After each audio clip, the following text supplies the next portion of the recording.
of a bearing as a science.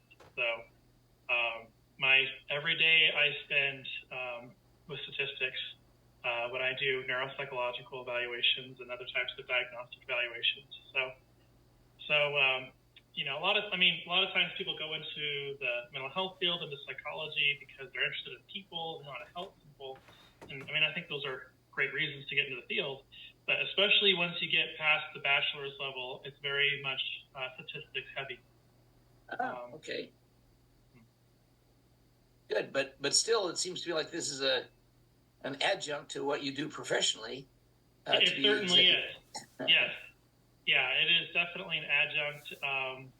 Something that I've always been interested in, and that has something I've spent a great deal of time doing over the past 20 years. Well, I can sure tell that from the number of reviews and quotes, et cetera, et cetera. You've had, in the last month, I think you've had a couple of quotes on the Salt Lake Tribune's Mormonland, which is fascinating.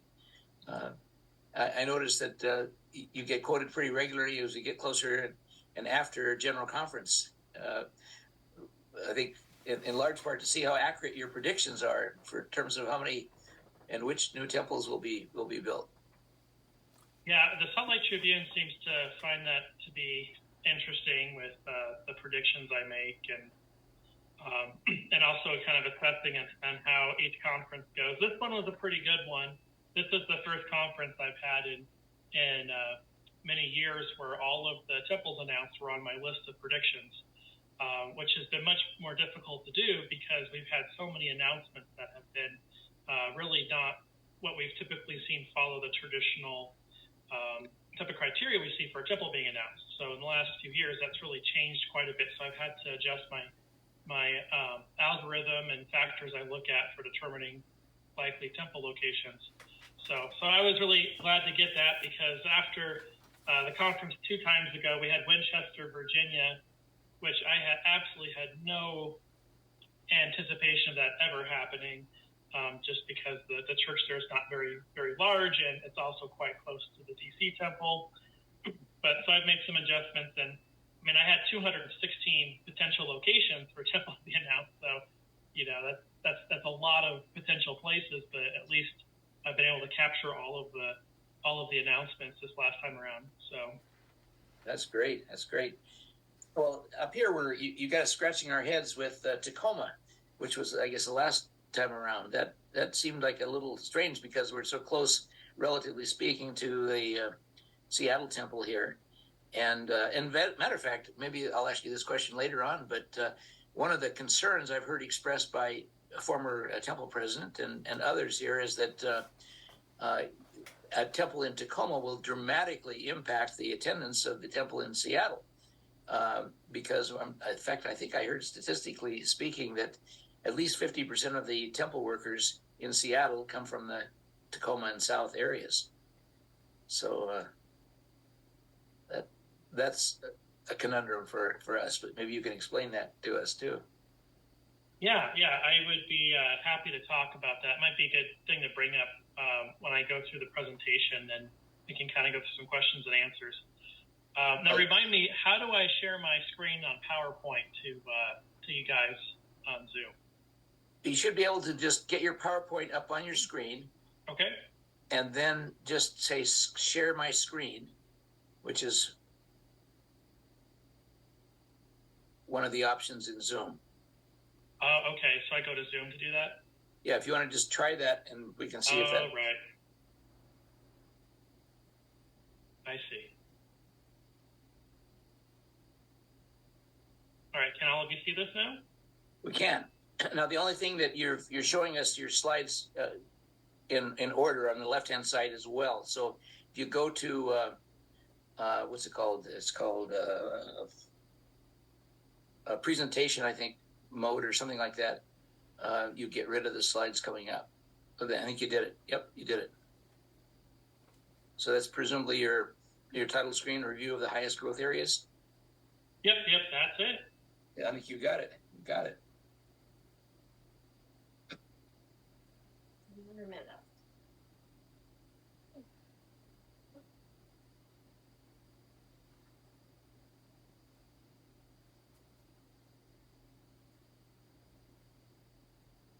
Bill Wilkerson, in just a minute, would you mind giving us an invocation tonight, please? That would be fine. Okay, thank you.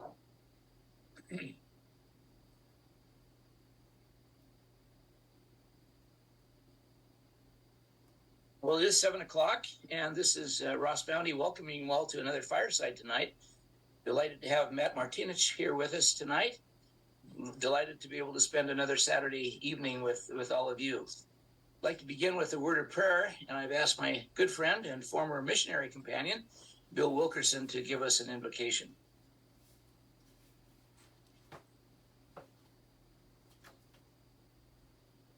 Heavenly Father, we are so grateful to have the privilege to gather with the advantage of these modern communications, which are wondrous. We're thankful to hear from Dr. Martinich regarding the growth of the church, which is so fascinating and interesting to all of us. We're grateful for his research and his dedication and hard work. Grateful for Ross for providing this opportunity for all of us. We thank thee most of all for the restoration of the gospel, and that we can have a small part in it, each of us. And we express gratitude once again and thank thee for our many blessings. In the name of our Savior and Master, Jesus Christ. Amen. Amen. Thank you, Bill. Every time I see your name, I'm reminded of the wonderful time we spent together in Freiburg, Germany, 50-some years ago. It's great. Well, let me just tell you a little bit about our speaker tonight. Some of you, this will be no surprise because you heard him speak back in June. He gave a wonderful presentation about insights and predictions about the growth of the Church of Jesus Christ of Latter-day Saints. And after that presentation, it was so fascinating that I asked him if he would be willing to do an encore presentation sometime later. He graciously said yes, and tonight is that opportunity for us to hear him. Matt has a doctoral degree in psychology and specializes in clinical neuropsychology. And he just corrected me a few minutes ago as we were chatting that has a lot to do with statistics and metrics, the like. And so it's not entirely unnatural for him to gravitate or pay attention to statistics in the church. Nonetheless, it's an adjunct to certainly what he does professionally, but it's an adjunct that he's really perfected and spent a lot of time and effort with respect to the research and the growth of the church. He began work with the Camorra Foundation, a wonderful foundation I'm aware of in Europe, developing original resources and conducting research on the growth of the church. He also maintains the blog, ldschurchgrowth.blogspot.com, where he has chronicled church growth development since 2017. He's written numerous articles and book chapters, including in the Encyclopedia of Latin American Religions, the Palgrave Handbook of Global Mormonism, and an upcoming book on Mormonism in Asia. He's co-authored, quote, Reaching the Nations, the International Church Growth Almanac 2014 edition with David Stewart. He's completed numerous news media interviews and has appeared on podcasts and radio shows in several countries regarding the growth of the church. And as I noted in the announcement, he has demonstrated uncanny ability to predict President Nelson's new temple announcements. And I believe he will tell you later on that each one of the announced temples was on his list and predictions ahead of time during this last conference. So tonight he's going to focus, I think, a little bit more on areas in the areas of the world where the church is growing the most, and also areas which have the most anemic growth. And I trust that he'll share with us his explanations and insights into why that has been the case. Matt, we're delighted to welcome you back again tonight and look forward to your message. Yeah, well, thank you so much for having me again. I'm looking forward to presenting a bit more about the growth of the church. Like you mentioned, it's a topic of interest of mine that I've had for many years. And unfortunately, just based where I'm at with my life with 5 kids and serving in the bishoprics now, and also with owning my own business and as a very busy clinical psychologist, I don't have much time dedicated these days to do much research, although I hope that might change soon, where I can dedicate more time and energy to doing this work, because I find it to be very fascinating and just really interesting to really delve into a lot of the factors that are going into why the church is growing in certain areas and why it's not in others. So I'll begin with this presentation. So I tend to have a problem with giving presentations where I provide too much information. And so I really wanted to, this time around, not to overwhelm you guys with too much data. Instead, I wanted to be a bit more focused on certain areas I wanted to discuss. So to begin, let's see here. Okay, it's just, there we go. So an overview. So the last presentation I provided to your group was in June 2023, and that focused on a broad overview of growth trends in the Church of Jesus Christ of Latter-day Saints. Now this presentation, I'm going to focus more on the outliers, or more of the extreme, where the greatest growth is occurring in the church, and also the areas where we're seeing decline or stagnation. And the period I'll be discussing will be from 2012 to 2022. So the last decade, I'm not just going to focus on the last year or two, because a lot of times we can see a lot of variability with growth rates in just a year or two time frame. If we're looking over like a decade, that's going to give us a much more stable and something that's going to give us a lot more accurate information of what things are really looking like from year to year, as opposed to maybe an anomaly here and there. So in terms of what else I'll be discussing in this presentation is identifying what factors appear to contribute to growth trends in the kind of hottest areas for growth right now or recently, and also the most anemic areas of the world for church growth. And then finally, this presentation will review the unreached and lesser reached nations of the world and examine why these areas remain unreached or lesser reached by the church. So to begin, really with this presentation, I'm going to limit my presentation and discussion to membership growth. So if I were to cover other metrics of growth with stakes, boards, and branches, it would just be so much information that I wouldn't be able to delve as much in depth instead of focusing on one particular metric. And so I thought membership growth would be the best way to do this today for you guys. And the reason why is because with membership growth, we're really tracking here how many people are being added to the church records, as well as those being taken off the church records. So these membership records, they do not take into account member activity or even self-affiliation of those people on the church records of the church. Instead, it just has those people who have been baptized or those who are added as children of record, and they are on those records unless they pass away, or they are excommunicated, or they resign their membership, or if they're children of record, they don't get baptized, eventually they'll also fall off the records, right? So looking at membership growth in the last decade, these are the countries with the greatest percentage membership growth that we've seen. Rwanda is number one at 854% growth from 2012. Benin, number two. I won't necessarily go through every one of these countries one by one, since it's here on the slide for you to look at.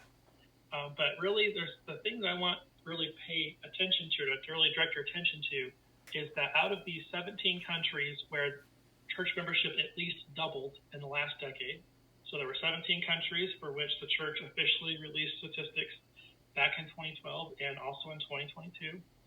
And out of all those countries, only 17 were countries where membership doubled at least during that time. And if you notice that these countries, all but 3 of them are in sub-Saharan Africa. And so that really gives you an insight into where the church is growing the most rapidly right now in terms of percentage growth rates. And this next slide here, this goes through countries with the greatest percentage membership growth. So this is looking at the actual number of members in 2022. And you can see, looking at this slide here, that these aren't necessarily small numbers of members. It's not like we're going from 100 members to 500 members. In some of these cases, like with the Democratic Republic of Congo, we have over 100,000 members now in that country as of the end of 2022. Also, another country with a large membership base in this group is Nigeria, approaching 250,000 members of the church now. And so that's something really interesting to note, and it's really going to result in the coming years with a shift in the distribution of membership in the church if these trends continue, where we're going to have African saints comprising a larger and larger percentage of global membership. Also, this has potential to accelerate membership growth for the entire church as these bases for membership grow in size and the number of members becomes more significant over time. So at the bottom of some of these slides, I have some kind of interesting points I really want to drive home with you. So I already mentioned that on the previous slide, but for this one, so only one of these countries had fewer than 1,000 members in 2022. That was Turkey. And only two of these countries had at least 100,000 members in 2022, which were Nigeria and the Democratic Republic of the Congo. Once we get to 100,000 members, it's much more difficult for the church to achieve higher membership growth rates because you have a larger base. And that's just much more challenging to do because that means that instead of baptizing, if you have 50,000 members and they add 5,000 members, they're going to grow by 10% for that year. Well, if you have 200,000 members and you want to grow by 10%, now you have to baptize 4 times as many. You have to baptize 20,000. That's just much more difficult to achieve over time. So you might be wondering, okay, I know the church grows, quite well in many African countries, so this might not be a surprise to many of you. And so you might be wondering, okay, well, what's going on with some of these countries that aren't in Africa? So, for example, in Turkey, like most people would not expect Turkey to be in this list. And actually, I'll go back to this previous slide so you can see the percentage growth. So in the last decade, more than doubled church membership there in Turkey. And the reason why is because in the last decade, we've had a significant increase in Persian and Iranian converts to the point to where some of the branches in Turkey the majority of the members are Farsi speaking, Persian speaking. One of the branches in Turkey today in one city, Isparta, is designated as Persian speaking. There's not even a Turkish branch in that city. And so we've seen a big increase in membership relatively to what the number of members were there before. That is due primarily to these converts, primarily from Iran, joining the church there. Solomon Islands and Vanuatu, those are two countries in the Pacific that have had a more recent church establishment. And there are also countries where we've seen a lot of success with the church going into additional areas in the last decade. And also a mission was created in Vanuatu not too long ago. Actually, I guess it's been about almost 10 years. But that is also a factor for why we've seen that growth. And that'll be something I'll come back to a little later in the presentation. All right, so now the other side of the coin for greatest numerical membership or the greatest growth rates in terms of membership has to do with the actual raw number of numerical members, the raw increase. So this is not percentage. This is looking at the actual number of members, that increase in membership. What countries in the last decade have provided the most addition to membership for the worldwide church? So the United States was number 1. So in the last decade, membership growth in the United States was about 500,000. So that's how many more people were added to church records, or actually it'd be the number of people added subtracted by those taken off. So that's a net increase of about 500,000 in the last decade, which is a fairly good accomplishment considering that the United States has become increasingly secular, and also birth rates in the church have gone down quite significantly. And that is a major source of membership growth for the church in the United States. Brazil is the next country with the biggest net increase in membership in the last decade, a little over 250,000. And Mexico, which actually has more members than Brazil, but has been growing at a slower growth rate for about the last decade or two than Brazil, is third, almost 200,000. Philippines, 178,000. Nigeria, and the DR Congo, those are two countries that we saw in our previous list that are not just ones where we have the highest membership growth rates, but we're also seeing the highest, they're among the countries with the most members being added as well. So some really strong potential there for additional growth in those countries. So if you look at the bottom of this PowerPoint slide here, of these 10 countries, 6 are in the Americas, 3 are in Africa, and 1 is in Asia. So really what this is showing is that these countries that are providing the most new members being added to the church in the last decade, these are countries that already have had a lot of members of the church. And they don't typically grow very fast. Most of these countries, the United States, membership growth rates have historically been about 1% to 2% for the last 2 decades. Brazil has been about 2% to 5%. Mexico has been about 1% to 4%. Philippines about 3% to 5%. Nigeria more about 10%. And so when you have a big enough base, like I mentioned earlier, then you really can have a lot of members being added, even if it isn't that high of a percentage growth rate. And again, with most of these being in the Americas, that also shows that's where the church has been established the longest, and we're seeing the most growth there over time because of that. So countries with a new church establishment, this is another facet I think that's important to mention with this presentation. So in the last decade, we've had a number of countries where the church had no presence previously whatsoever, and now there's a church presence. So one of those is Senegal. The first branch was created in 2016. Today, there are 257 members in the 4 branches in Senegal that are now organized into its own district, the Dakar Senegal district. The Gambia is another one. The first branch was created in 2022 and now has 67 members, which is pretty impressive because when the branch was organized, there was only about 10 members.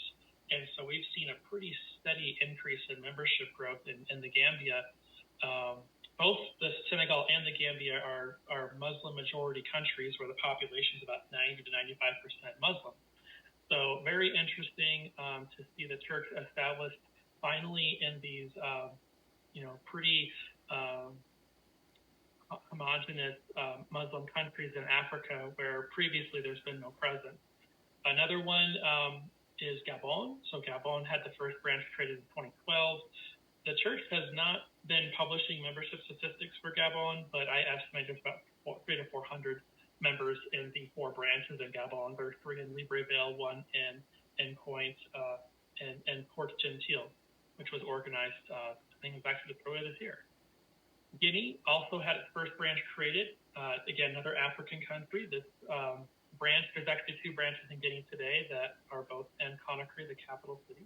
There's likely about 100 to 200 members of the church as well in Guinea. Mali, the first branch was organized in 2017. There's close to 100 members today. I'm actually friends with one of the members there in Mali. He's the Elders Quorum president in the Bamako branch, and they've also had member groups that have periodically functioned in outlying areas around the city as well. And then there are also additional countries where the church previously had a sensitive presence, meaning the church doesn't publish anything online about where its congregations are, how many members are there, but they've become not sensitive anymore. I guess desensitized might be the term to use. But so that would include countries like Cuba, Vietnam, and Pakistan. So 10 years ago, the church, you could not find anything online from a official church website for where to meet for church for these countries, how many members were there, and so forth. But now we have, there's missions now in 2 of those countries. So there's a mission in Vietnam, and there's also a mission in Pakistan now. The one in Pakistan, only native Pakistani members serve there, and they work exclusively off member referral. And then, but we've also had a number of other countries where we've had missionary activity begin, or we've had branches organized, like in Syria, which previously had a branch in Damascus. It was reinstated a while back. Iraqi Kurdistan. We have a branch in northern Iraq that is comprised of all native members that are Kurds that have joined the church. We've even had a number of them serve full-time missions already, so it's been very exciting to see that progress there. Northern Cyprus had its first branch created recently. Turks and Caicos Islands had a branch created over 10 years ago. These are countries, though, where I can't put these into the analysis because the church did not report membership data 10 years ago. And for these countries still, the church doesn't report membership data, which does not seem to be because of any kind of security issue. This seems to be because they haven't updated the website, which is really frustrating for people like me that really want to know how things are going there in terms of these growth dynamics. But anyway, so those are some of the developments that we've seen in the last decade in terms of the church going into new areas. Now for the areas that have seen the most anemic growth in terms of membership decline or that have seen just stagnant growth. So for this, I figured it'd be best just to consolidate everything because there's only 9 countries where the church has reported membership decline in the last decade. And there's only one country where it's been totally flat, which is the Cook Islands, which does not have very many. I mean, the population of Cook Islands is like 15 to 20,000 people, very small. Anyway, and so you'll notice on here, so Russia is at the top of this list, 77% decline. And so you might be thinking, what happened in Russia? So the reason why this happened is because several years ago, the church stopped reporting membership data for Russia. And it was because of some of the religious freedom legislation that had been passed that made it to the point to where the church was in a situation where it could potentially be seen as illegal to report membership in Russia based on the fact the church is based out of another country. And so the church stopped reporting membership data for Russia for several years. And then this last year, they started reporting membership, and it was a huge decline from what it was before, which prior to then was about 22,000 members or so. And from speaking to members in Russia, the reason why that decline has happened is because only members who have been contacted and agree that they want to be reported and the membership have been included on that statistic for 2022. So really we're getting a measurement there of self-affiliated members, which I was actually quite surprised it was that high. Membership activity rates in Russia are really quite low. I would have expected it to be maybe more, about maybe 3,000 or so. So I was really pleasantly surprised to see it was about 5,000. But that's the reason why that number is so low.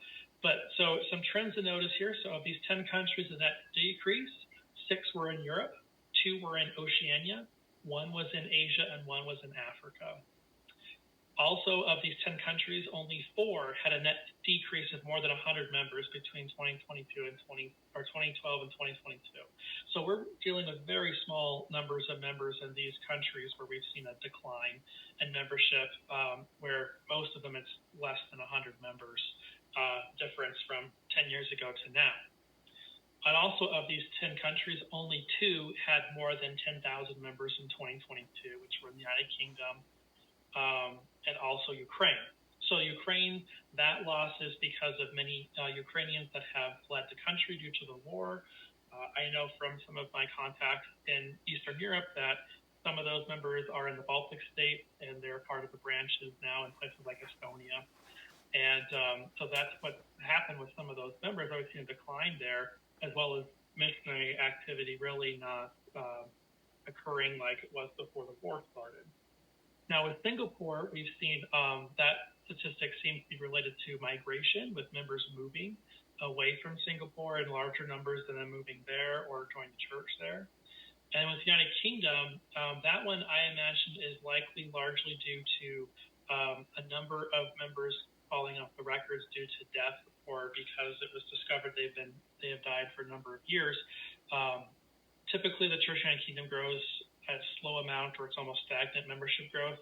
But again, over the past decade, we have seen a slight decline overall with number of members in the United Kingdom. So rapid growth. So what are the factors that we see that generally contribute to rapid growth? So these are factors that typically play a role in why we see these really significant membership growth rates in these countries where the church grows the fastest. So one of them is a recent church establishment. So that's a big one because you have people that have never heard of the church before in these places. You also have a very small base or no base to go off of. So we usually get pretty high percentage growth because there's so few members there already. Another one is high rates of national and regional self-sufficiency and staffing full-time missionary. So this is a really, really important one for why we see rapid growth in places like in Africa. Africa has been a very strong area in terms of the population, the membership there being quite self-sufficient with meeting its own missionary needs with a number of people starting missions. We also see that dynamic in Oceania, where the number of people serving missions is much, much higher than the number of people serving missions in those countries like in Samoa and Tonga. So again, really important one. And the reason why that's important is because you have members that know the culture, they're more familiar with how things work, if they're from that country or from a country that's in the same region. And a lot of times they have a higher commitment to making sure that they're baptizing quality converts as well too. Also, we see the recent creation of new missions or more missions as a major factor to contributing to growth. A great example of this is the recent one is in Tanzania. The church has had a presence in Tanzania for 30 years and has experienced really quite slow growth for the most part for most of that time. After 25 years, we had only not even 2,000 members.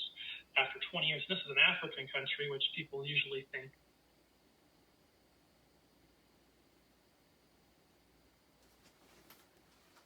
And that resulted in a lot more president oversight and missionaries being assigned to the country. And last year, Tanzania was one of the countries with the highest membership growth rates in the world. And so missions are a really, really important piece to having the church grow more rapidly in places where the population is receptive and where there's a lot of opportunity to expand outreach. So church planting, this is actually a term that a lot of Protestant Christians use when they talk about evangelism and proselyting and evangelism. So church planting is where someone goes into, the church goes into a city or an area and they organize a congregation, but they don't just organize one, they'll organize multiple congregations in that same vicinity. So if you have a city, let's say 200,000 people, you organize 4 or 5 member groups at the same time. So that way the congregations are closer to where the members are, and that can result in some really rapid growth. And we've seen that type of model being used in Africa by the church quite a bit. The church has used that type of tactic, not just in Africa. That was a tactic used in the former Soviet Union quite a bit in the early 90s, where we had cities like Moscow that had over a dozen branches within a very, very short time. And it wasn't because they were waiting for each branch to get big enough to split it. They were going into these lesser reached areas of the city and starting a congregation really from scratch, or maybe just with 1 or 2 members and having that grow. And so the Sunyani model was something that the church used in West Africa about 13 years ago, 12, 13 years ago. And there was a city called Sunyani, which had really no members, and maybe just a couple members before the church assigned missionaries there, and they created 4 member groups at the same time, and they doubled the missionary apartment as the meeting house for these member groups. And that's how that got started. And we had other cities in West Africa where a similar approach was done, most particularly in Cote d'Ivoire. But we've also seen this approach done in other countries, other cities, even more recently, like in Tanzania, where the number of branches in Dar es Salaam went from about 5 or 6 to about 14 or 15 just within about a year or two. So it's still something that.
missionary resources are being siphoned into addressing reactivation. And that is something that is important, but it also comes at the expense of not being able to use those mission resources to go and go to new areas and talk to new people. And that results in the church not growing as much in terms of membership growth. And so that's something we also see is if we have moderate to high member activity rates, typically that helps to engender higher rates of membership growth. And then lastly, good progress with local leadership development is another key one. And the reason why that's important is because if we have quality leaders in these congregations, that is going to help these congregations to function effectively and not require a lot of mission leader intervention to have to kind of manage some of these congregations that might have some dysfunctional leadership. And so if we have good leadership development, that really helps everything else work much more smoothly and can also result in missions being in a spot where they feel comfortable with allocating resources to expansion as opposed to really buttressing these congregations that sometimes can really need a lot of work. So greatest numerical membership growth, what are the factors? I've already spoken to this as I talked about this previous slide. Large basin membership, countries with the most missions, that's another big one because they have most missionaries. And United States natural growth is a major contributor to membership growth in terms of birth rates in the church. So membership decline and stagnation, what are the factors? So these are some of the biggest factors that we see with those countries I mentioned earlier that were kind of more of the outliers, where there are the few countries that actually had a decline in membership in the last 10 years. But also there are a number of countries I didn't mention that have, maybe the church grew by 1% in the last decade or 5% in the last decade, which is very, very low. And so what are the factors that affect that? So political turmoil and war is a big one. And so we don't necessarily see this in a lot of countries, but we do see it to the point where it does cause a lot of issues. So Ukraine is a great example of that being an issue in that country for one of the reasons why membership declined there, because members will move. That goes into migration. I'll actually move over to migration. That is another really big one for why we see membership decline or stagnation. And it could be where we have the number of people that are joining church. Maybe they are canceling out the ones that are moving away, but still a lot of times it can be to where the number moving out are not being replaced. And so we'll see a decline because of that reason. And reasons for migration, they can be so many in terms of economic, political, it can be due to a variety of factors there. Secularism is a major one, especially we see that in Europe and industrialized countries as a factor for decline and stagnation. Norway is a great example of that. That was on the list of countries that had a slight decline in membership in the last decade. And then strong ethno-religious ties in the population. So this country wasn't on the list, but Greece is probably the country with the reputation of having had the most mission resources dedicated to it with the least amount to show for it. Considering that there was a mission that was headquartered in Greece until a few years ago, the Greece-Athens mission, and that mission had missionaries assigned to really dozens of missionaries assigned to Athens and also to other cities. And today there's still less than 1,000 members in Greece, and a lot of that's because of the strong Greek identity with the Greek Orthodox Church. So now I'm going to transition for the rest of this presentation about the unreached and less reached nations of the world. So this is an up-to-date list of all of the countries in the world that do not have a church presence. So what I mean by there's no church presence, there is no known members meeting in these countries, with the exception of maybe a very small number of foreigners that don't meet as a branch. I know in Uzbekistan there's been a member group for foreigners that's intermittently functioned for the past decade or so, but generally these countries don't have any congregation that meets in them. And so if you notice at this list, there's 34. Some of these are actually more like territories. Wallis and Futuna, for example, that's in the South Pacific, part of France. But if you notice this list, there's several different trends you can see with these unreached countries by the church. So one of them is that they have significant religious freedom restrictions, and also a lot, so that's 18 out of the 34. And then also a large number of them also are homogeneously Muslim. And so we have a lot of these countries where the population is 98% following Islam, and a lot of times the church is not established in those countries unless they are foreigners meeting there, like we see in some of the Gulf states, for example. So of these 34 nations, only 4 have at least 1 million inhabitants and a significant number of Christians. And so those countries would include South Sudan. South Sudan used to have a branch for about a year or two in Juba, and the branch closed once the war broke out, once the country became independent.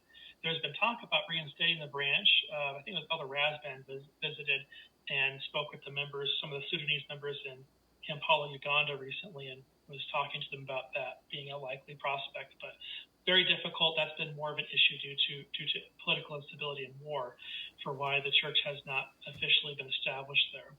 Another one is Guinea-Bissau. Guinea-Bissau has about 2 million people, no church presence, but does have a number of Christians. Population's about half Christian, half Muslim. Equatorial Guinea, country predominantly Christian as well. Small country next to Gabon in Africa. Timor-Leste, that's East Timor. So that country used to have senior missionaries assigned. I'm not sure if they've returned since COVID, but they did have missionaries assigned, and they did have a member group there, and they had a handful of Timorese converts that met with them. But as at this time, it doesn't seem clear whether or not that group is still functioning or not. And then there's one more on here, and that's going to be Eritrea. Eritrea has a number of Christians, but very significant religious freedom restrictions there, which would make the establishment of the church really not probable at this time. Now, the countries I have underlined in this list are countries where there is sufficient religious freedom for the church to be established, and there's other factors for why we don't have an official ward or branch in these countries. Now, if you look over here on the right side, a lot of these are microstates in Europe or very sparsely populated places like Greenland. The reason why a lot of these places don't have a church presence is because they're very remote. So why are these nations unreached? I was starting to get into some of this. So one of the biggest factors is that the church missed the window of opportunity to establish a church presence when conditions were more favorable. A classic example that David Stewart and I have spoken to you about this would be in Central Asia. When the Soviet Union collapsed in the early 90s, there was widespread religious freedom in these countries, but by the time the church was better mobilized to reach these countries, that opportunity had closed due to more strict government policies and laws about religious assembly and so forth. Kyrgyzstan is a great example of this, but other countries like Tajikistan, Uzbekistan are also good examples, and these are countries where the church would have probably been able to establish a presence in the early to mid-90s, but because it did not, the opportunity has been lost, at least for now. Religious freedom restrictions is a major cause for why a lot of these countries are unreached. I think that really kind of speaks for itself. Another one is cultural restrictions. So some of these countries, they don't necessarily have religious freedom restrictions, but culturally it'd be very, very challenging for the church to use a traditional Protestantism approach to be effective in these countries. So that's something that we also see as a challenge. Remote location, I mentioned that with some of these countries where they're just very far away and the population is not very large. Sao Tome and Principe in Africa, Seychelles in Africa, the Faroe Islands, these are some examples of that. War and severe political instability like South Sudan. Another one is the lack of a United States embassy in the country. So this seems to be probably one of the reasons why the church has not had a branch established in Guinea-Bissau, even though the church has reportedly dozens of members that live there, but they don't seem to be organized in any sense from the information I have. So, that seems to be an issue because there's no United States embassy, and the church really has a lot of resources that are American, and so if there's no embassy in the country, that can be an issue. And then finally, another big one is if there are few to no converts who have joined the church abroad and returned. So this fortuitous way of the church being established around the world, it oftentimes can be very effective, but in a lot of these countries that hasn't happened. I know it was probably about 7 or 8 years ago, the first known convert from Mauritania joined the church in Turkey, but I don't think he's going back to Mauritania. So, so some of these converts, they might come from these nations, they join a church, but they don't go back. Sometimes they do, and that's how we've seen churches established in countries like the Democratic Republic of the Congo. And there's been some general conference addresses where they mentioned some of those stories there. Okay, so now wanted to talk about the lesser reached nations of the world among nations of at least 100 million people. So these are countries where we have over 100 million people, and there are a lot of opportunities that have not been fully appreciated and been able to be taken advantage of for the church to grow. So some of these, we do have some major religious freedom restrictions like China, for example, although we do have branches in many cities in China for the mainland Chinese converts who joined church abroad and returned, and some of those converts have joined the church in China as long as they're family members. But India is a major one. 1.4 billion people, and we only have about 15,000 Latter-day Saints in India. Indonesia, not even 10,000 members, and there are 279 million people in Indonesia. Both India and Indonesia have many, many Christians, even though Christianity is not the dominant religion. Both of these countries have provinces where Christians comprise the majority. The most Baptist, percentage-wise, the highest percentage of Baptists in any province or state in the world is actually in India, bordering on Burma. Nagaland and some of those provinces there are very, very Baptist. And so there are opportunities to share the gospel in these countries with Christians, but also with other religious groups as well. There are some religious freedom issues with where you are in some of these countries, but there are still really important opportunities that have not yet been fully reached in these nations. Pakistan's another one. We did have a mission recently created for the first time in Pakistan recently. Again, just for Native missionaries, members serving missions there. Only about 6,000 members and about 250 million people. Nigeria. So even though we have a lot of members now in Nigeria compared to what it was before, almost 250 million, there are 231 million people in Nigeria, and there are still provinces or states in Nigeria that are unreached by the church. There's actually about a dozen or so states in Nigeria with no church presence. Most of them are predominantly Muslim in the north, but there are others that aren't, or that are about half and half Christian Muslim, and they still don't have a church presence. Brazil is soon to become the country with the second most members of the church, more than likely, as long as the membership growth rates continue with what they've been like this last decade. But in Brazil, there are over 400 cities with 20,000 or more people with no border branch. So, there is enormous potential in Brazil. And again, that tends to depend on the area presidency, from what I've heard from local members, where sometimes there's an emphasis on staying to the centers of strength, and there's other times where they are wanting to seek out these isolated members and establish member groups and branches in these remote cities, and then have the church get officially established there, which is, again, a very, very important part for effective church growth to happen. Bangladesh. There are 167 million people in Bangladesh and about 50 Latter-day Saints, which has been about the number of members in Bangladesh for a couple decades. We've really had very little progress with the church in Bangladesh for quite some time. Very remote compared to where all the other centers of strength are for the church in South Asia. And increasingly, there's been concerns with religious freedom issues, although that has not been a big barrier for missionary activity, perhaps not until more recently. Again, a country that's been very, very underreached. Russia, again, about 5,000 members. If we count the inactive ones that aren't in that total, it's more about 22,000. But in a nation of 142 million, there are many, many administrative divisions in Russia that have no church presence. Mexico the church has a presence in almost all the cities with 20,000 or more members. However, Mexico, so Latter-day Saints, you look at the census, the 2020 census for Mexico, Latter-day Saints were the religious group, or it was either the religious group or the second most religious group that was the most urban out of all the religious groups in Mexico. which was really interesting. So the church in Mexico is very, very much only in the urban areas. The rural areas it's very, very rare to have a church presence in those areas. So the rural population in Mexico is very underreached. Japan has 130,000 members. Latter-day Saints are one of the largest Christian denominations in Japan, but there are still scores of cities with hundreds of thousands of people each of those cities that don't have a church presence. Ethiopia, there are about 2,000 Latter-day Saints and 116 million people in that country, and the church has generally achieved fairly slow growth in Ethiopia.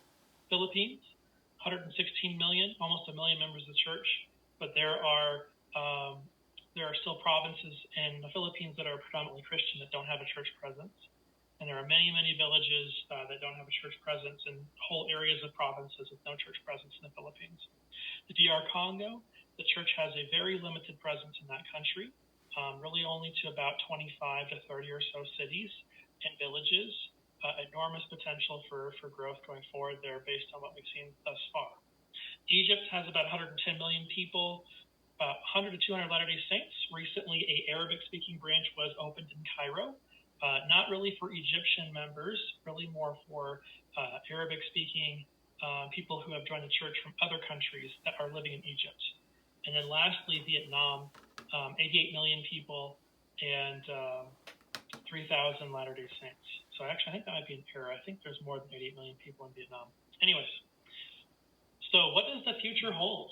So we don't really know, right? But based on the past trends, I would predict that we will see continued rapid growth in many areas of Africa. The church created a third area in Africa a few years ago, that Africa Central area, and that's been an important catalyst for a lot of expansion we've seen in countries like Rwanda and Burundi, Tanzania, the DR Congo. One of the big unanswered questions that I have that we'll have to see how things go in the future is what will happen with the church in the United States and these countries with the most members. Will we see a reverse in the decline in the number of children of record in terms of birth rates in the church? Is that going to happen?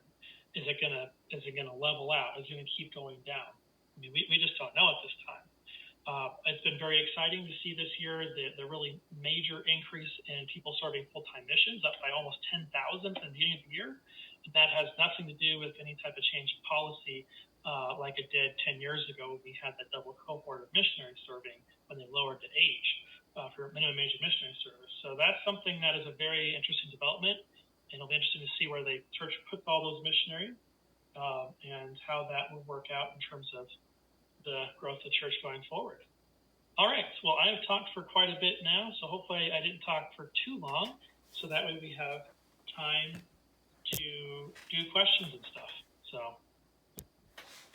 Well, fascinating, Matt, as usual. Just absolutely blows us away with your insights. Very, very neat. Let me start with a question of my own. How do the LDS statistics, membership statistics, compare with other Christian denominations? I mean, we learned that the Seventh-day Adventists, for example, are very aggressive. You mentioned the Baptists in some areas. Do you have any feel for that at all? I mean, we're looking for the tide that raises all boats, or is it more specific to the individual religion?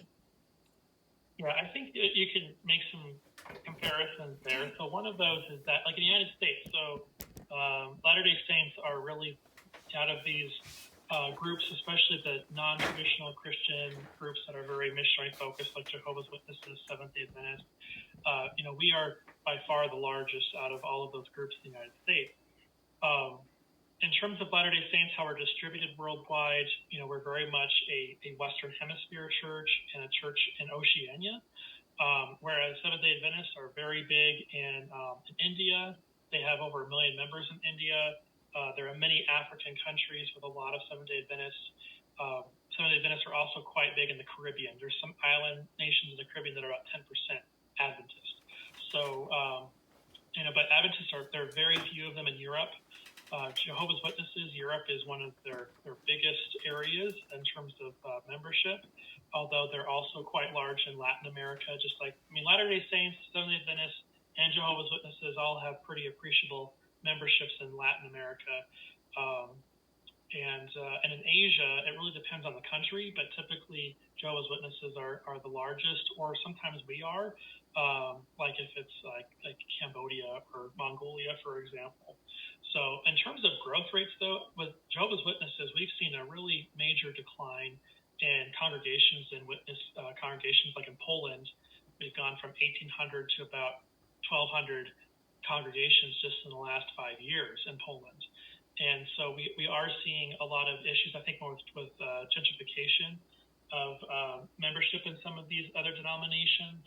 And in the United States, Latter-day Saints tend to be among the most resilient to issues that have really driven down membership in a lot of other denominations in the last 5 to 10 years, where we're seeing a lot of these groups losing, hundreds of thousands of members due to people leaving those groups a lot of time, or again, just because the membership is older and we don't have younger people replacing them. What are some of the other reasons why these other members of other churches have lost membership? Well, I think the biggest, the quickest way to answer that is secularism. I think is the biggest way to answer that, at least in the United States, right? So that's really, I would say, the biggest reason why. Gloria or Bob Reese, do you have a question or comment? You're muted, Bob. Thank you so much for this. Really, I love your previous report, and this is extremely helpful. 15 years ago, some friends and I started a foundation called the Bountiful Children's Foundation, and we address malnutrition among primarily Latter-day Saint children in the world. We started with one stake in Ecuador, but we're now in 200 stakes or communities in 20 countries, from Mongolia to Madagascar and from Peru to the Philippines. And I'm just wondering if you have any idea of the new places where there is growth, is how that growth might reflect also countries where there are high degrees of malnutrition. I think, for example, I don't know if you included Papua New Guinea, but I know that the church seems to be growing from what I hear in Papua New Guinea, and it is a country that has 50% malnutrition rate. So I just wonder if you have any insight into the countries where the church is growing, and an opportunity for our foundation to address malnutrition. Yeah, thank you for your comments with that. And typically the church has grown in countries where we see economic challenges and lower levels of development. However, that's also been a barrier to growth in many countries too. Like the Central African Republic only has one branch and not even 400 members. The church has been there for 30 years. And a lot of that is because the economic situation there is very dire, as well as a lot of political instability too. So you mentioned Papua New Guinea. So the church has grown quite rapidly in Papua New Guinea. And it kind of goes in spurts where you won't see much membership growth or congregational growth, and then you'll have this year where there's a big increase. And a lot of the times that seems to be when the mission leadership there is going into a new area and they're preparing that area, and then they have all the members, join the church, sometimes all at once. There was a really amazing story I read from Western Papua New Guinea and the Fly River Delta, where they had thousands of people join the church within just about 18 to 24 months. And there's this amazing picture where you see the men holding these staves, and they're fighting off the crocodiles in the river, so that way they could baptize the converts in that river. So it's really amazing. And the mission had to get a boat, a special speedboat, to get into this area because it was just so far away and so treacherous to get there. They call it the Liahona, which shouldn't be a surprise to anybody. But anyway, so that's a very interesting point you make. And again, I think it helps people be humble, but it also creates a lot of economic challenges, and it can create a lot of issues with leadership development, especially in a lot of these nations where there are few opportunities for work and for really to develop a strong base of leadership that can stay there and really form a strong community. So hopefully that answers your question to a certain extent. I know East Timor, so Timor-Leste is definitely a country that I would recommend that you be aware of as a country that has some pretty dire needs of malnutrition. And so I know that's a country that is definitely one that is very poor, and it definitely has a lot of need. And that is probably one of the reasons why the church has chosen not to be established there, even though there's no religious freedom restrictions that would prevent it from doing so. One of the reasons why we focus on the first 1,000 days of a child's life, because that's when the most significant brain growth happens in development.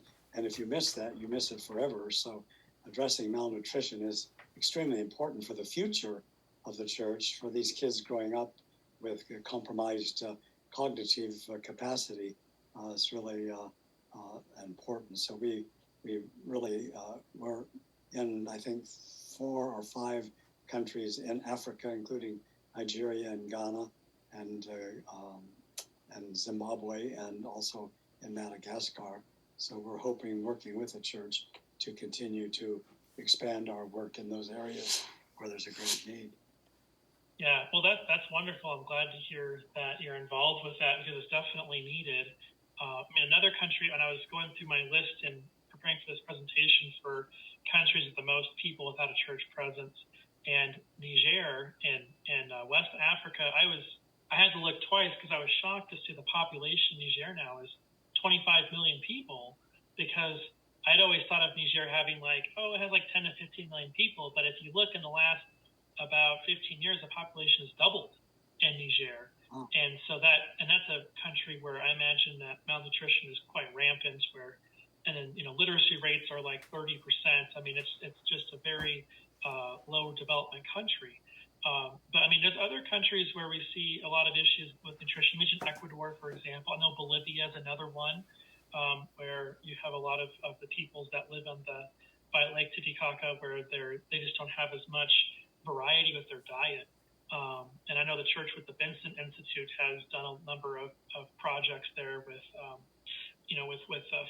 effective agricultural techniques and really diversifying crops more to have better nutrition. Great. Thank you so much. Really appreciate your good study. Yeah, no problem. Personal question. In the year 2000, we traveled to Yemen, among other places. And in Sana'a, the capital of Yemen, we were traveling as part of an LDS group. We actually met with I think my wife is reminding me, I think 5 or 6 members of the church in Sana'a. And I remember at the time that we learned about them not in any official way through the church at all, because there were no records of anything funny there. But we also learned that, among other things, you talk about the cultural expectations, et cetera, and the religious freedom. At that time in Yemen, conversion was a capital offense. And literally, there were news reports at the time that a Muslim had converted to Christianity, and it was a very embarrassing situation for the government, in which the United States and others were trying to work to spirit him out of the country, so that he wouldn't be subject to beheading for his conversion. But I'm just curious, Yemen's one you mentioned, 31.6 million members there, et cetera. Do you have any updated statistics in terms of whether any of the 5 or 6 people we met there that are still there, and whether there's a branch there? Well, yeah, that's 31.7 million people, right? Not members. So I don't think there's... Yeah, sorry, yes. Yeah, don't think there are any members in Yemen anymore. Especially when the USS Cole was attacked in Yemen, that really, I think, after that point, and then after 9/11 is where we really stopped seeing Latter-day Saints in Yemen. There might be a couple isolated members there that are there for humanitarian purposes, but I don't think there's any presence there whatsoever anymore. There's civil war and as well, so I don't think that there's any presence there. Now, there are other countries that, like Oman has a branch. There's a ward in Bahrain. There's many congregations in Saudi Arabia for foreigners living there. There's units in, there's 3 congregations in Qatar, and we even have branches in Jordan that are for Jordanian members there, So, I mean, we do have small numbers of members in some of these countries where there are some significant religious freedoms, but typically they've joined a church abroad and they've come there, or there's some sort of pretty extraordinary situation for how they joined the church. So, another personal question here. We had a son who was a missionary in Guatemala, and we visited him, picked him up actually after his mission. And one of the things that we learned is that the highlands and other remote areas of the church have no church presence at all. Missionaries don't go there. And, given our mandate to take the gospel to all the world, it seems to me like our focus is largely on large areas of population, big cities, etc., and that we're not going. I think for some obvious reasons, you can well imagine converting, a family in a village of 100 or 200 people is going to be hard to sustain over the long haul without a constant presence there. But do you have any thoughts on that? How we take the gospel to all the world in view of the fact that many of the world's population live in remote areas and small villages? Well, it was just a few years ago where demographers estimated that the world population finally crossed the line from being over 50% urban from being mostly rural. But I mean, there's still billions of people live in rural areas, and I can talk about this for hours and hours, so I'll make my comments brief to your question. But so what happened about 30 years ago is that the church implemented a policy called the Centers of Strength policy. And so this policy was put into place to focus missionary resources on a select number of cities or particular areas rather than just going, everywhere to establish the church. And so you can see a big change in the church's growth once that policy started, because we saw much slower rates of membership and congregational growth after that started. So, for example, in the Philippines, I mean, there are hundreds and hundreds of cities and towns and villages with church presence. Most of those had a church presence established before 1990. Now, we've had a number in recent years that have opened up still, but that was before that policy was really starting to be followed more stringently. And in some places, like in Africa, that's followed very, very stringently, where there's countries that have had a church presence for decades, and there's only a handful of places with a church presence. And I think, like you mentioned, one of the challenges is maintaining the congregations and the leadership, because the travel is very difficult for a lot of these areas. And so they're very remote. In the Democratic Republic of the Congo, I'm not sure if you're familiar with the Interpreter Foundation. They have some fantastic videos online about some of the challenges there with the church in the Congo. And the challenges they have is really expanding the church, because there are so many places where people are begging for the church to be established, and the church has to say, no, we aren't ready to go there yet, because we don't have the infrastructure to be able to establish a church there yet. And so, and some of these people have waited for decades to join a church, and eventually that usually happens, where the church will be established there. And so I think there's a number of factors for why this is an issue, Ross. So one of those is having to do with how missionary resources are allocated around the world. And the way they're allocated is by mission and by area. And also in the church, we assign missionaries not based on the population targeted, but based on the church's infrastructure in that area. They're assigned to a unit. And so that creates issues where we have, 9 or 10 missions in Utah, but we don't have any missions in Togo, or we only have one mission in Angola. And a lot of that is the logic that, well, the members are there to provide the referrals, and they're there to provide the support, but it creates a lot of issues with establishing a church in new areas. If you don't have members to be there, then how does the church go there? And so in terms of ideas on how to do that, something that I think would be an effective strategy would be to assign a family to move to a city that did not have a church presence before, to establish a church there. So a lot of times that'll happen just kind of fortuitously. But if the church were to make that decision to deliberately do that, I think that could really have some major positive outcomes. But I also think it's something where it'd have to be a family where they had the flexibility to do that in so many levels, right? But there needs to be some type of strategy to bring the church to these areas, because how else is the church going to get there? I mean, the only place in the world where we have a significant presence in rural areas is in the Pacific. And that's because the church has been there for many years. And 60, 70 years ago, the church had a beating house construction program that I think was very effective to establishing the church in all these different villages and areas in Tonga and Samoa. And today, Tonga is about 64, 65% members of the church, although only about a third of them are active. And in Samoa, it's about 40%. And I think a lot of it has to do with accessibility. I want to invite any other questions or comments from our group. Meanwhile, I have no shortage of questions. I want to ask another one, about shifting your attention a little bit to temples. In view of the fact that you're such an accurate temple predictor, some of us were really surprised when, I guess last conference ago, a temple was announced in Tacoma. And we live in Seattle, the Seattle Temple District. And I heard from the former temple president there that one of the interesting things about this new temple they're going to build in Tacoma is that fully 50% of all temple workers in the Seattle temple come from what will be the temple district in Tacoma. And so, and it's also true that our Seattle temple is underutilized by almost every matrix. So I'm just curious as to what the implications of that are. I mean, is there an expectation that if there's another temple that there'll be more convert growth or more faithful attendance by Latter-day Saints? What can you tell us about that?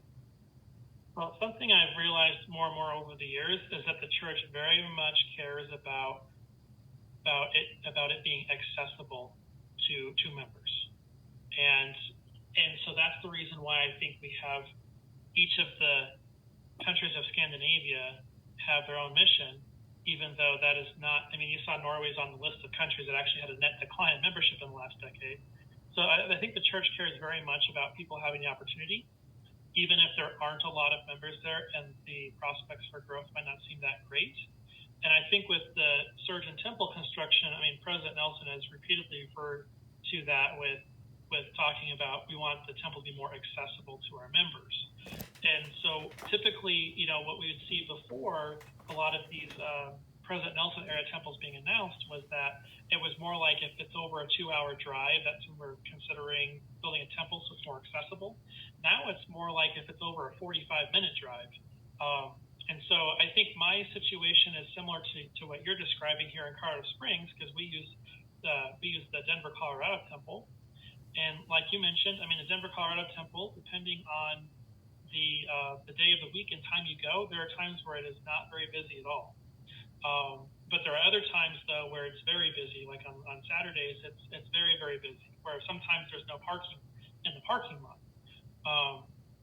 But again, most of the week, it's not that bad. You don't have to make an appointment. You can get in for most everything, unless it's baptism, then there's no way you're getting in, really, unless you have an appointment that's like a month out. So I think there's a few things I want to mention with that. So one of them is that I think a lot of it's just making sure that the opportunity is there, and that it's also much easier for people to go to the temple more often if it's much closer. And so you would probably see an increase in attendance. So that's one thought. Another thought with what you mentioned is that you will also likely have more people serve as temple workers if the temple is closer to where they are. So there's people in my area that they used to be temple workers, they're not anymore. And one of the reasons why is because it's a long ways to go to get to the temple. It's, good traffic, it's an hour drive.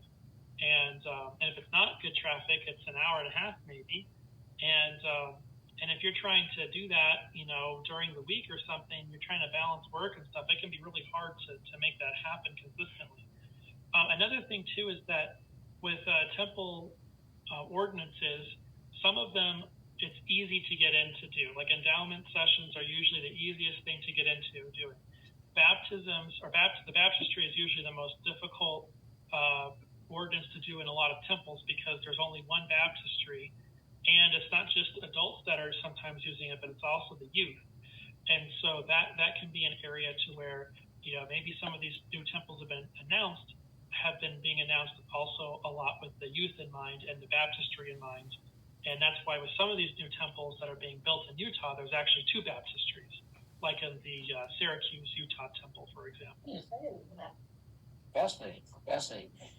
Richard Hagelin has a question or a comment, or maybe both. Matt, thank you very much for this. This is your presentation is a beautiful illustration of how hard it is to reduce our picture of what's happening in the church to a single statistic or even two or three. In my profession, one of the things that one sees very often is, rather than a statistic like growth or total membership, there would be a figure of merit. So, for example, for building a temple, I could imagine that some statistic that would be a compound of total church membership plus rate of growth might be a composite statistic that could be used to rank priorities for the next 20 temples. Maybe you already have such a statistic, but I wonder if people are thinking that in making the various decisions, whether or not a more complicated way of assessing how we see our impact exists or could be developed that would help decision makers. Yeah, I'll make two comments to what you shared. So as a clinical psychologist, when I assess a patient, I give them a battery of tests. And the reason why a psychologist gives a battery of tests is because of probability. And if you give one test, there is a chance that the information you have was not accurate. It was chance. It was an error. And so we give, some of the batteries I give people, if you count each subtest, there might be 40 subtests I give to one person. But if I take all that information, integrate it together, and I use an interview, and I use other collateral records and stuff, I am able to get a much better understanding of what's going on to provide an accurate diagnosis. And I think the situation with church growth is really quite similar, because the health of the church is going to be reflected in a number of different statistics and metrics. And I think what we see a lot of times in social media is you'll see a person take one thing and they will take it out of context and they'll be like, oh, look at this. And I see it both ways. I see it with anti-Mormons doing that, and I see it with people that are diligent readers of the Deseret News or something, So, I see it both ways, and it frustrates me because I feel like it's not an accurate representation of reality. And so you really have to look at everything all together. So you mentioned what factors go into a temple announcement. So there's many factors I've identified over the years, and some of them are kind of surprising. So the more obvious ones are the number of stakes in a city. So that's a big predictor of having a temple. That's an obvious one. You have to have so many active members to have a temple, and you have to have so many active members to have a stake, right? So Tacoma has quite a few stakes, and it's also a reasonable ways away from the temple in Seattle. Here in Colorado Springs, they have 5 stakes. It's a reasonable amount of ways away from Denver, so that's why both of those seems like the candidates, and there are both temples that were eventually announced. But also, we have the age of the oldest stake. So that's another factor that people don't think would play into a temple announcement. But the longer a stake is in an area, the more likely it is for a temple to be announced. And so if you look at the temple announcements we've had in the last, 5-10 years or just ever, a lot of times these cities, they might not have a lot of members, but there's been a stake there for a very long time. So that's another factor. Colonial Juarez is a good example of that. That stake has been there for a very long time. Of course, it's very remote, but it's been there for a very long time. And that really shows that there is a level of maturity and stability for the church, which is really needed for a temple. Another thing is having a mission in the city. So missions in a city also, for whatever reason, they play a factor with a more likely chance of a temple. Also, distance to the nearest temple is another one, geographic distance. Some of it can also be border crossings if you have to cross into another country, like Tijuana, for example, when that temple was announced, which is next to San Diego. And then you also have how busy the temple is that's the nearest temple that people go to. So I think if you look at all those factors together, that can really give some insight into why certain areas get temples and why others don't. Right, and every now and again, a prophet comes along with an insight that has nothing to do with statistics, like President Monson's remark about the temple in East Germany, that sometimes we build temples to make things happen, not because they already have happened. So we do have the great blessing of being able to bypass statistics when necessary. Yes, you're absolutely right. And I do think that there is that aspect of temple construction too. And we've seen that. And something I've reminded people with is where they think, oh, the church is just announcing more temples to make it look like the church is growing faster. And I'm like, that's not at all what it has to do with. It has to do with making the temple more accessible. Also, a lot of these places have finally matured enough to where they can have a temple. And also, if we go back to when President Kimball was president of the church, or even when President David O. McKay was president of the church, a lot of these countries that got temples, whether it was Switzerland, whether it was Tahiti, they had they had less than 10,000 members. And a lot of these countries that are getting temples now fit the same criteria. So it really isn't too different. The thing that's the biggest difference we're seeing now with temple announcements is we're getting more temples being announced that are closer to pre-existing temples, and those pre-existing temples aren't heavily utilized. So like, for example, Los Angeles, California, Washington, D.C., those are very big temples that are certainly not, filled to the brim, every day the temple's open. So, but it's harder for some of these people to get to the temple, and just an hour can make a big difference for if they go to the temple, 2 times a month versus, 2 times a year or once a month or whatever. Let me just ask one more personal question here. My daughter was in the Peace Corps in Armenia. So how's Armenia doing these days? Do you have any clue there? Yeah, so Armenia is a very interesting story because, Armenia is the oldest Christian country in the world. And the church was established here about 30 years ago. President Nelson was actually one of the apostles that was quite involved with the church being established in Armenia. And the church grew quite slowly in Armenia, but was very strong growth until about the mid-2000s. And then we had a big push to quickly baptize people. And that resulted in member activity rates going down quite significantly. But then that was reversed a bit later with some higher standards. And eventually a stake was created in Armenia. However, that stake was discontinued several years ago. And it had to do with some issues with leadership stealing church money, church finances. And about a third of the members, they actually left the conference, the stake conference, where they turned the stake back into a district. And so they just got up and left. And so the church had a stake, had about 6 or so wards, about 6 or so branches.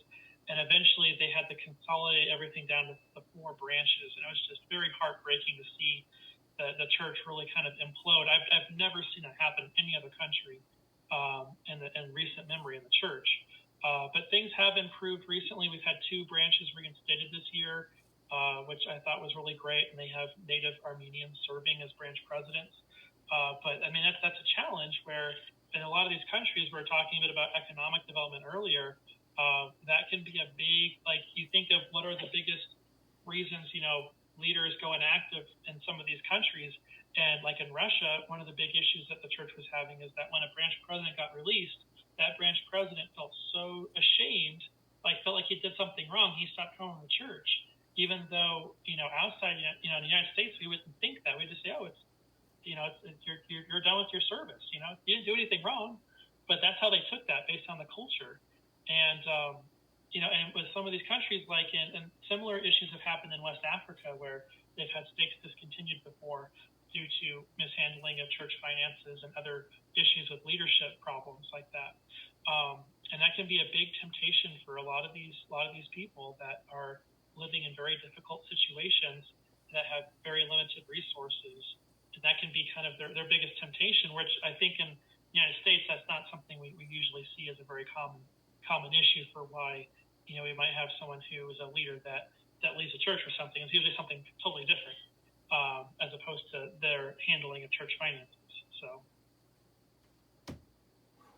Fascinating. Any other questions before we close? What's been a fascinating and very interesting informational meeting tonight, as well as very inspirational, I must say.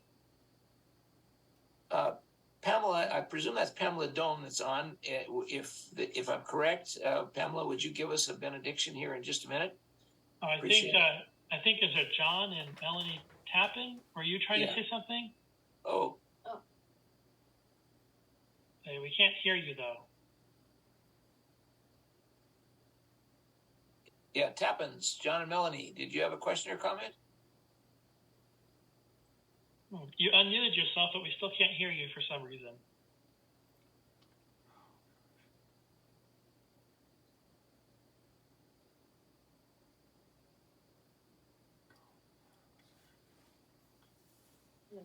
Yeah, you're muted now. Now you're unmuted, Melanie. Maybe you can go into the chat or into the meeting chat. Maybe type in there. Nice. Thanks for saying goodbye. Yeah, good. Well, let me just tell you a little bit about where we're going next week. I think you're going to all be very excited to hear that our speakers next week will be Richard and Claudia Bushman. They have spoken to us on a couple of occasions. They've become dear friends of ours.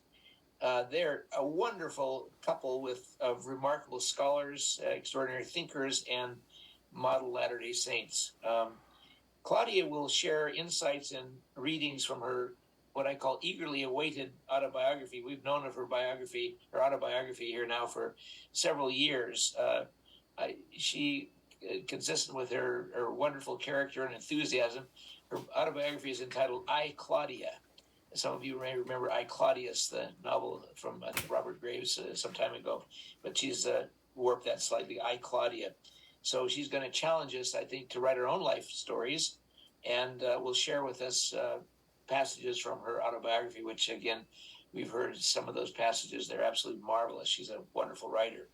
And Richard is widely regarded as one of America's most respected historians, and is the author of the groundbreaking biography of Joseph Smith entitled Rough Stone Rolling, and I'll just hold it up here, the newly released Joseph Smith's gold plates. I've started reading this. Let's see if I'm showing it to you. Well, yeah, there's a little higher. Joseph Smith's gold plates, just released. I think this month, and it's absolutely fascinating reading and vintage Richard Bushman. So I recommend that book to all of you, and certainly recommend that you tune in on October the 28th, a week from tonight, to hear from these special people. Thank you again, Matt, for a very animated presentation, very enjoyable, very insightful. Bless you in your efforts, just really marvelous. So, Pamela, if you're aboard, would you give us a benediction, please?